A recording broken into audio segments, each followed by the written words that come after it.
자, 여러분, 우리가 이 지구 이전에도 또 다른 지구가 있었다. 이 우주 이전에도 또 다른 우주가 있었다.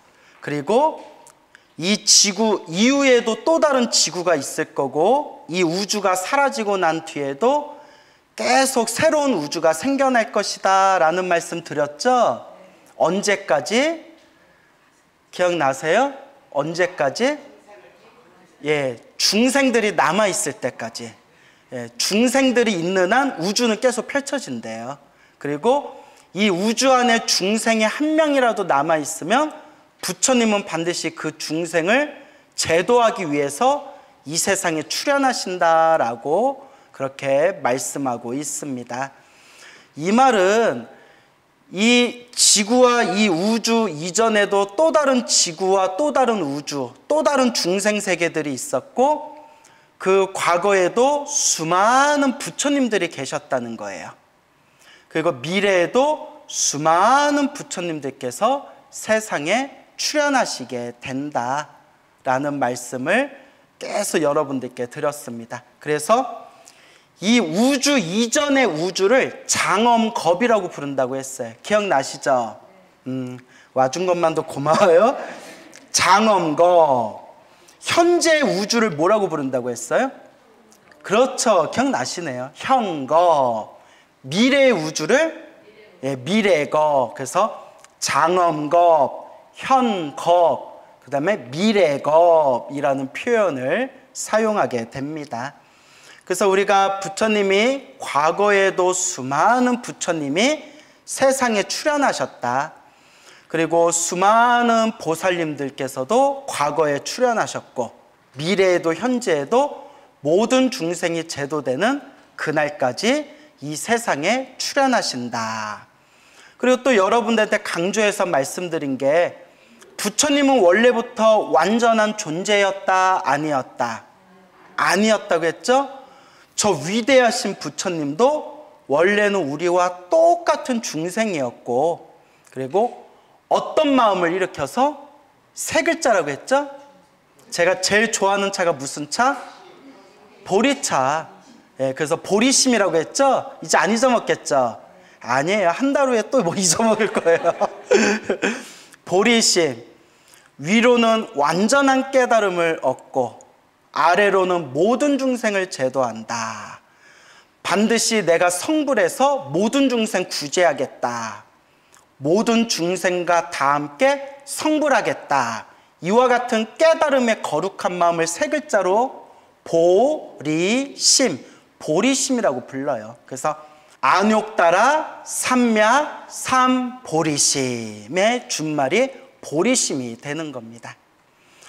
그래서 여러분, 관세음보살이 고통받고 있는 모든 중생들을 내가 다 구제하겠다. 그래서 우리 관세음보살 정근할 때 구고군안 관세음보살 하죠? 구고군안이 무슨 뜻이에요? 예? 뭐 구운고구마예요? 구고군안, 구할 구자예요. 고, 괴로움에서 구해주시고, 난, 어려움에서 구해주신다. 그러니까 고난에서 구해주신다라는 뜻이죠. 이게 보리심이에요. 그리고 지장보살이, 지장보살 하면 딱 떠오르는 원력이 뭐예요? 지옥에 떨어진 중생을 다 제도하는 그날까지, 지옥이 텅 비워질 때까지 나는 성불하지 않겠다. 이것도 무슨 심이에요? 이것도 보리심이에요. 모든 중생을 다 구제하겠다. 이러한 보리심을 일으키신 분들을 두 글자로 뭐라고 부른다고 했죠? 보살. 산스크리트어로는 보디사트바. 한자로 네 글자로는 보리살타. 예전에 배운 거라서 머리에서 이렇게 떠오르시죠? 네, 떠오르는 걸로 할게요. 그래서 다 기억나실 거예요. 그래서 이와 같이 이 보살, 모든 중생 다 함께 성불하여지이다라는 거룩한 마음으로 보살의 길을 걷는 것을 보살행이라고 해요. 보살행. 보살행을 완성하신 분을 우리가 뭐라고 부른다? 붓다, 부처님이라고 부르는 거예요. 그러니까 여러분들도 매일매일 부처님께 기도하면서 사홍서원 중생을 다 건지오리다. 번뇌를 다 끊어오리다. 법문을 다 배우오리다. 불도를 다 이루오리다. 모든 중생 다 함께 성불하여 지이다. 이런 마음으로 수행하면 여러분들도 언젠가는 미래 세상에 결국 무엇이 될 수 있다? 부처님이 될 수 있어요. 불법과 인연을 맺은 불자는 반드시 성불하리라 라고 증명하는 경전의 무슨 대표적인 게 무슨 경이라고 했어요? 그렇죠, 법화경. 그래서 법화경을 성불을 증명하는 경전이다 라고까지 이야기하죠. 그래서 이렇게 수많은 부처님과 보살님들이 세상에 출현하시는데 여러분들이 가장 좋아하는 보살님이 누구예요? 관세음 보살님 좋아하세요? 지장보살님도 좋아하시고, 그리고 아미타불, 나 제일 좋아하는 보살님 누구세요? 여쭤봤죠. 보살님. 또 지장보살 나왔죠. 아시는 분이 관세음보살하고 지장보살밖에 없나요? 지장보살 아까 얘기했잖아요. 또 그렇죠. 문수도 있고, 또 누가 있어요? 보현보살 있고, 또 누가 있어요? 대세지보살. 그나마 또 나왔네요. 수월보살. 자, 이렇게 수많은 보살님들이 계시는데 우리 가장 불자님들이 좋아하시는 보살님 넘버원이 관세음 보살님인 것 같아요. 관세음 보살 이미지가 어머니의 이미지래요. 그래서 이렇게 애달프고 힘들고 괴롭고 고난에 빠진 중생을 어루만져 주시는 그런 관세음 보살님에 대한 이미지가 이제 어머니의 이미지고, 그리고 관세음 보살님은 원래 여성이 아니에요. 그래서 인도에서 만들어진 관세음 보살상을 보면 미소년, 멋진 청년이나 남자의 모습으로 많이 조각을 한대요. 그렇고 또 티베트에서도 관세음 보살 탱화를 보면 아주 호리호리하고 잘생긴 그런 남자의 모습으로 관세음 보살님을 이제 불화를 그리기도 한대요. 근데 우리 동양에서는 관세음 보살하면 어떤 이미지죠? 여자의 이미지. 그것도 약간 후덕한 여성의 이미지. 그래서 관세음 보살님이 여성의 이미지로 딱 정형화된 게 사실상 중국 당나라 시대 이후래요. 근데 관세음 보살님도 자세히 보면 하얀 옷을 많이 입고 계시죠? 그래서 백이관음이라고 하잖아요. 그리고 멀리서 보면 분명히 그런 귀부인, 아주 귀하게 생긴 그런 귀부인의 모습인데 이렇게 보면 왜 수염이 나셨지? 여러분, 이렇게 여자의 모습인데 수염난 관세음 보살님 본 적 있죠? 그럴 때 이제 약간의 헷갈림도 와요. 남자였나? 수염 나는 여자는 아니고 남자였나? 이게 남성이다 여성이다라는 모든 성을 초월하신 게 관세음 보살이고 보살님들의 모습이에요. 그래서 관세음 보살 부문품에 보면 나오잖아요. 부처의 몸으로 제도해야 할 사람에게는 부처의 몸으로 나투시고, 하늘세계 신의 모습으로 제도해야 할 존재들에게는 하늘세계 신의 모습으로 나타나고, 혹은 남자나 여자나 뭐 여러 가지 짐승의 모습으로도 나투셔서 그 중생 눈높이에 맞춰서 그 중생을 제도한다 라는 내용이 나오지 않습니까? 그렇죠.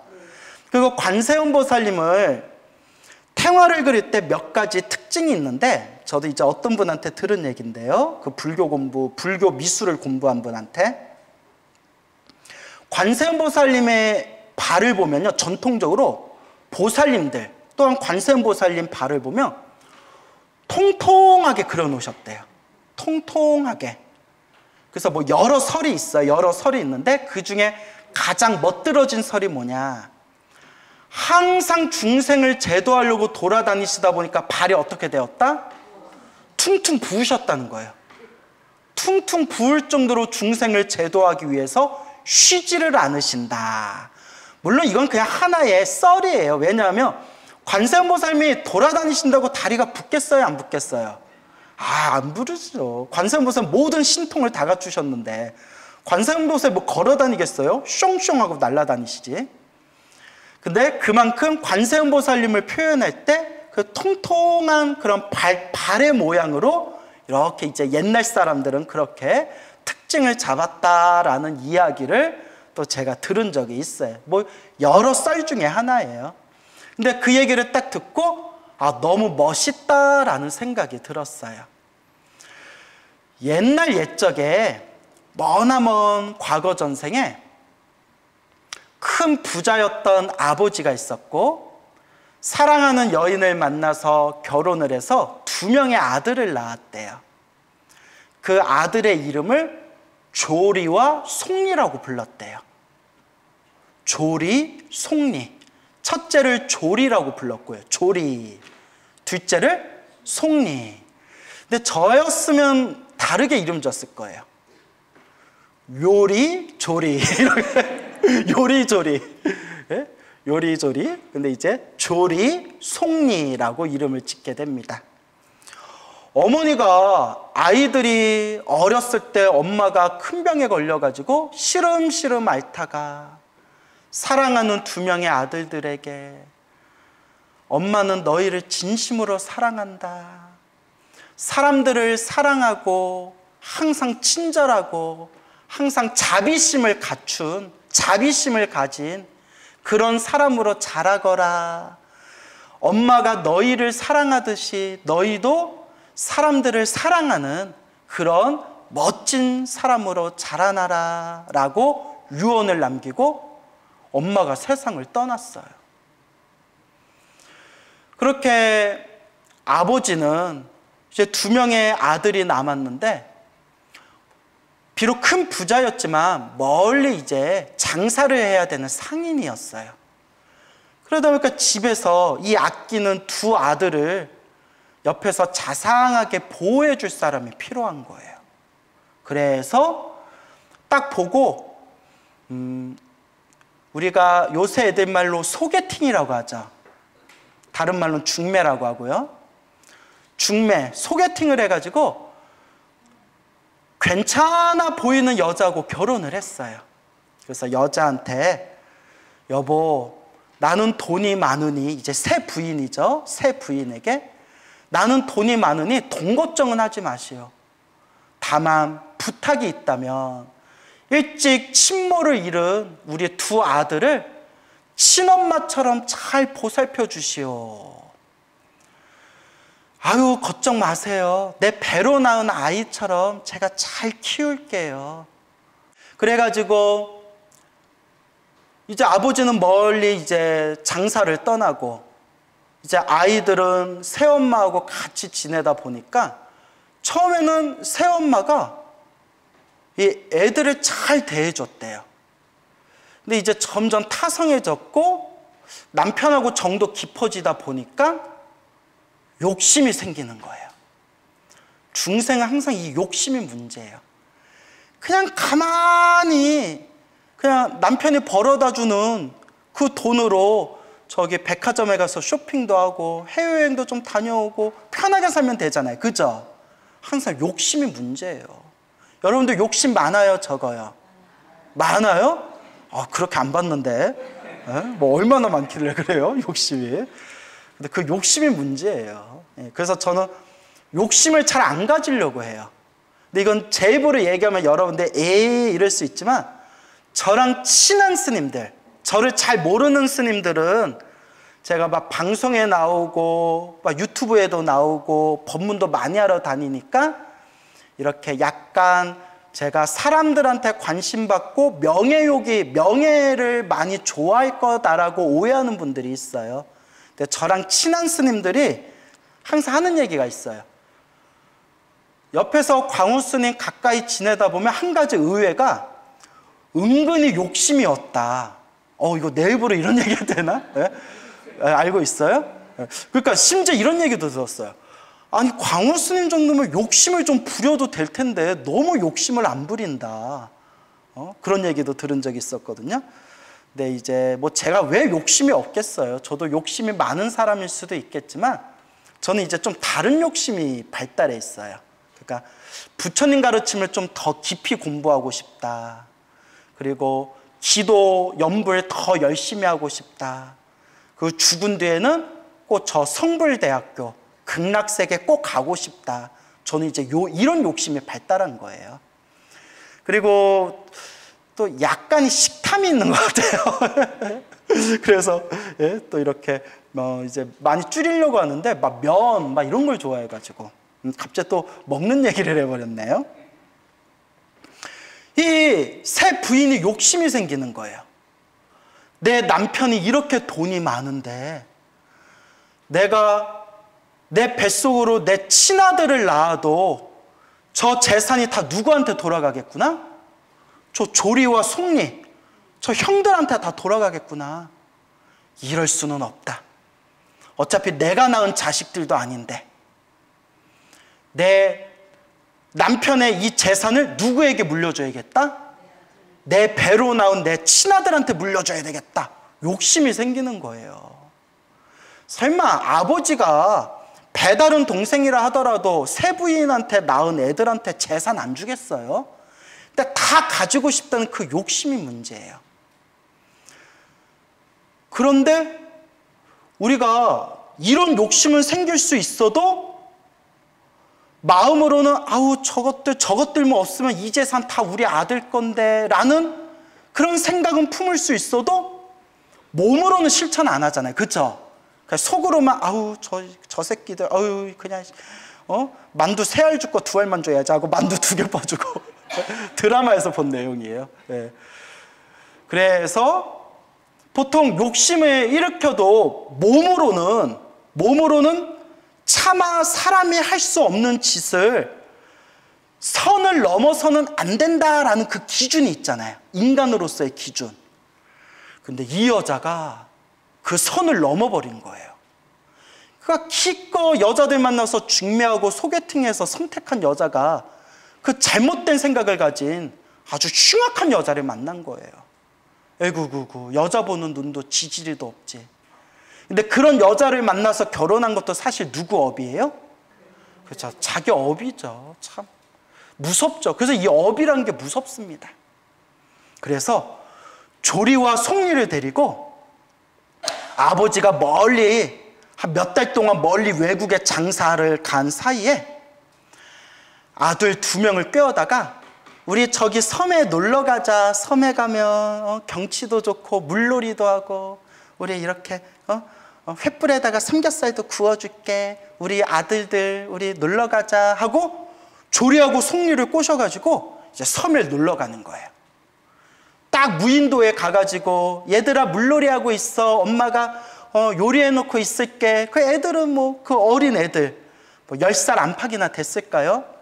와 하고 이제 조리하고 속리하고 형제가 물놀이를 하고 있을 때 새엄마는 어떻게 했을까요? 배를 타고 집으로 돌아간 거예요. 애들을 무인도에 남겨놓고. 이런 여자를 전문용어로 뭐라고 하죠? 3글자로? 나쁜 년? 나보다 착하다. 나 미친년 이러려고 그러는데. 너무 못된 여자잖아요. 그렇죠? 애들을 무인도에 남겨놓고 집으로 돌아간 거예요. 배를 타고. 애들 굶어 죽으라는 거죠. 애들이 떠나간 아무도 없는 그 빈자리에 무인도에서 헐벗고 추위 속에서 굶주림에 떨면서 몇 날 며칠 동안 덜덜덜덜 떨다가 조리와 속리가 서로 꼭 껴안고 이렇게 이야기합니다. 형아, 동생아, 우리 엄마가 세상을 떠나실 때 엄마가 너희들을 사랑하듯 너희들도 세상 사람들을 사랑하는 자비로운, 자비가 가득한 사람들을 사랑하는 멋진 사람으로 자라라고 하지 않았냐? 근데 우리가 지금 엄마도 보고 싶고 배고프고 춥고 너무나 괴롭구나. 이 세상에 우리 같은 사람이 얼마나 많겠느냐. 형아, 동생아 서로 부르면서 우리가 다음 생 다시 태어난다면 세상의 괴로움에 빠진 모든 존재들을 고통에서 구해주는 그런 존재가 되자꾸나 라고 서로 대화를 하는 거예요. 세상 이런 애들이 어디 있어요. 그리고 자기 옷을 벗습니다. 옷을 벗고 그 하얀색, 자기 옷에 하얀색 천에다가 손가락을 이빨로 뜯어가지고 피를 냅니다. 피를 내가지고 천에다가 글씨를 씁니다. 다음 생 우리가 다시 태어난다면 세상에 있는 고통받는 모든 존재를 구제하는 그런 사람이 되겠습니다. 라고 천에다가 자신들의 발언을 적고 점점 눈이 감기면서 조리와 속리가 숨이 끊기게 됩니다. 아버지가 돌아왔는데 아무리 애들을 찾아도 없는 거예요. 부인한테 물어봤더니 그 세 부인이 하는 얘기가 애들이 얼마나 싸가지가 없는지 하도 가정교육을 못 받아서 제가 좀 호되게 야단쳤더니 가출했어요. 아무리 찾아도 보이지가 않아요. 이런 소리를 하는 거예요. 근데 우리 애가 그럴 애가 아닌데 아무리 봐도 남편이 이상한 거예요. 그래서 호되게 그냥 그 부인을 호되게 막 흔들면서 당장 사실을 말 안 하면 나도 죽고 너도 죽는 거라고. 어서 사실대로 말해라. 그 남편 눈 돌아간 거 보니까 정말 이거 같이 죽게 생겼거든요. 에라이 모르겠다. 지금이라도 무인도 가서 애들이 살아있으면 나 목숨은 구해주겠지 싶어서 며칠 전에 무인도에 제가 그냥 몰래 숨겨뒀습니다. 미안해요 여보. 일단 남편은 당장 이 부인을 때려 죽이고 싶지만 애들부터 구해야 되잖아요. 배를 타고 무인도에 갔는데 그 무인도의 그 모래사장 한가운데 이제 다 말라 비틀어진 아이들의 시신만 남아있는 거예요. 그 아이들의 시신을 껴안고 엉엉 울면서 아들아 아들아 조리야 속리야 내가 이 여자를 내가 때려 죽이리라 하염없이 이 조리와 속리의 이름을 부르면서 울다가 빨간색 글씨가 적혀있는 그 옷, 천이 아이들 품속에 있는 거예요. 이게 뭔가 하고 딱 펼쳐봤는데 우리와 같이 괴로움에 빠져있는 세상에 있는 모든 존재들, 우리가 다음 생 다시 태어난다면 이 모든 고통에 빠진 존재들을 구제하는 사람이 되겠습니다 라는 발언문을 보고 그 자리에서 충격을 받은 거예요. 그리고 아버지도 그 자리에서 눈물을 펑펑 흘리면서 그 여자를 용서하리라. 우리 같으면 용서 안 해도 되는데, 그죠? 무인도에 데려와서 땅에다가 곱게 이렇게 묻어줘도 되는데, 또 남편이 착해요. 그 여자를 용서하리라. 그리고 대신 내 사랑하는 아들들이 죽어가듯이 이 세상에 얼마나 많이 고통받고 있는 중생들이 그 얼마나 많겠는가. 나 또한 우리 아들과 같이 다음 생, 다다음 생 태어날 때마다 고통받고 있는 모든 존재들을 구제하는 사람이 되리라 라고 아버지도 발언을 하게 됩니다. 이게 관세음보살 본영경이라는 경에 나오는 내용입니다. 그래서 조리는, 형이었던 조리는 바로 관세음보살님의 과거 전생이었고, 속리는 대세지보살님의 과거 전생이었다고 합니다. 그래서 여러분, 조리와 속리가 형제였잖아요. 그렇죠? 관세음보살님하고 대세지보살님이 원래 쌍으로 다니신답니다. 그래서 관세음보살님하고 대세지보살님을 조각할 때 똑같이 조각해요. 오른쪽 왼쪽 순서만 바뀌었을 뿐이지 똑같이 쌍둥이처럼 조각을 해요. 관세음보살님하고 대세지보살. 단 관세음보살님은 이마 위에 부처님을 모시고 있고요, 대세지보살님은 이마 위에 감로병, 중생들의 모든 번뇌 갈증을 모두 다 씻겨주는 감로병이 이렇게 조각되어 있다고 합니다. 그래서 관세음보살님하고 대세지보살님하고 똑같은 모습으로 나투셨을 때, 혹은 똑같은 모습으로 불상을 조각했을 때 구분하는 방법이, 관세음보살은 이마 위에 누구를 올려놓는다?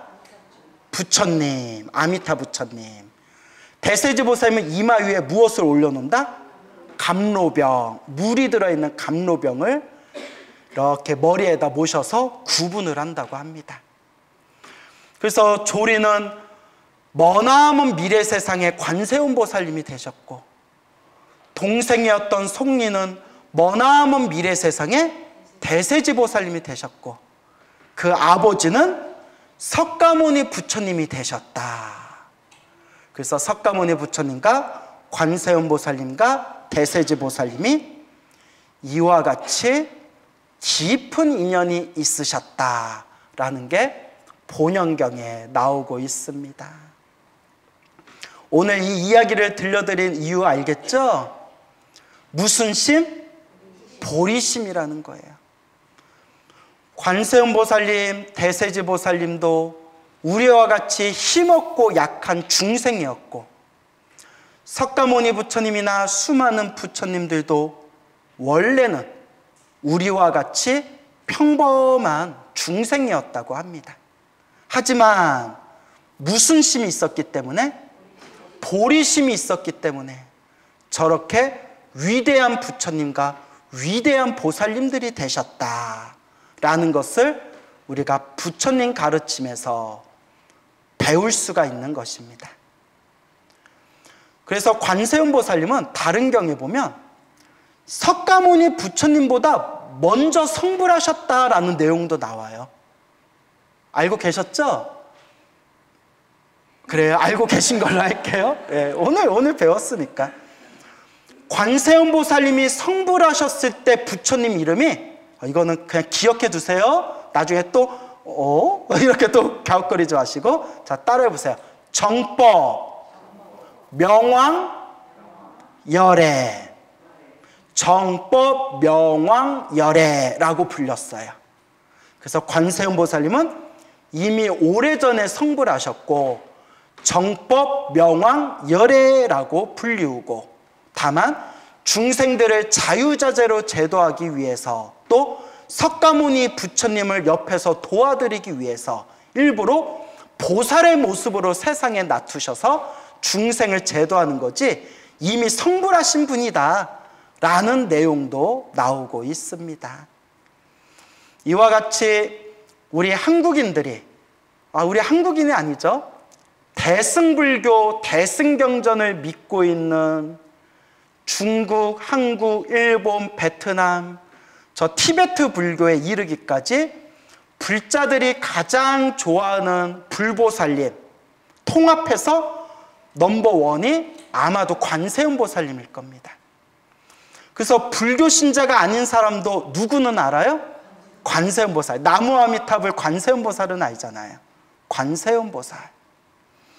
그렇게 위대하신 자비로우신 관세음보살님도 사실은 힘없고 나약한 어린아이에 불과했었고, 그 어린아이가 공포와 두려움에 떨고 있는 동생을 꼭 안아주면서, 동생아 동생아, 어머니가 우리들한테 유언을 남긴 것처럼 어머니가 우리들에게 사람을 사랑하는 멋진 사람으로 자라나라고 우리에게 유언을 남긴 것처럼, 우리가 다음 생에 다시 태어난다면 세상에 고통받고 괴로운 중생들을, 그 존재들을 다 구제하는 그런 사람이 되자꾸나. 죽기 전에 그 거룩한 보리심의 마음, 그 간절한 발언의 마음이 바로 오늘날 관세음보살의 모습으로, 대세지보살의 모습으로 꽃을 피우게 된 겁니다. 그래서 제가 불자님들께 늘 드리는 이야기가 있어요. 기도를 해도 나만 잘 되게 해주세요, 내 것만 잘 되게 해주세요, 우리 가족만 잘 되게 해주세요, 딱 내 기도만 하는 사람들은 부처님께 기도한 공덕은 있기는 있지만 마음 공부는 더 이상 발전되지가 않아요. 당연한 거겠죠. 아니, 부처님께 기도하면서도 항상 모든 생각이 누구 생각밖에 없어요? 내 생각밖에 없잖아요. 그래서 절에 오랫동안 열심히 기도했는데도 되게 성격이 이기적인 불자들이 있어요. 이기적인 신도들이 있어요. 그런 기도를 오래 했는데도 좀 이기적인 신도들은 아마도 제 생각에 오랫동안 기도했어도 그냥 내 기도만 한 거예요. 그냥 나만 잘 되게 해주세요. 그러니까 발전이 없는 거예요. 기도해서 가피도 받고 공덕도 있겠지만 마음 공부는 더 이상 발전이 없는 거예요. 그런데 성철스님도 말씀하셨다시피 스님, 삼천배를 할 때 어떤 마음으로 절을 합니까? 여쭤보면 성철스님이 항상 하신 말씀이 절 한번 할 때마다 모든 중생이 행복하게 해주세요 라고 절을 해라. 실제로 남을 위해서, 중생들을 위해서 기도하는 분들이 그래도 마음 씀씀이가 좀 넉넉해요. 그래도 조금 더 마음에 그런 여유가 있어요. 그게 바로 마음 공부가 되는 거죠. 그래서 제가 늘 불자님들께 드리는 이야기가 기도하고 기도하면서 개인적인 소원이 있어서 개인적인 소원을 부처님께 빌면서 기도할 때 하더라도 항상 기도의 마지막은 무엇으로 마무리해라? 사옹서원으로 마무리해라. 그래서 저는 항상 기도 마지막에 이렇게 기도해요. 부처님, 오늘 제가 연부를 하거나 지금 제가 대승경전을 독송한 이 공덕으로, 이 기도를 한 공덕으로 제가 괴로움에서 벗어나기를 바라듯 모든 중생이 괴로움에서 벗어나게 하소서. 제가 제 자신이 영원토록 행복하기를 바라듯이 모든 중생이 영원토록 행복하게 해주십시오. 거룩하신 부처님, 모든 중생 다 함께 성불하기를 발언합니다. 항상 기도할 때 사옹서원, 항상 이 보리심을 가지고 기도를 하면 지금 우리는 보잘것없는 중생의 모습이지만 언젠가는 우리도 반드시 위없는 깨달음을 얻을 수 있는 씨앗을 심게 될 것이고, 더 나아가서 중생을 위해서 보리심을 가지고 기도하면 누가 더 빨리 기도발을 받는다? 내 자신이 더 빨리 기도발을 받는다라는 것을 제 체험을 통해서 제가 당당하게 말씀드리는 바입니다. 그러니까 매일매일 기도하시되 항상 보리심, 따라해보세요. 보리심. 이 보리심을 항상 마지막에 되새기면서 여러분들 불자로서 항상 부처님의 가르침을 잘 닦는 그런 불제자의 길을 걸어나가시기 바랍니다. 오늘 마치겠습니다. 성불하십시오.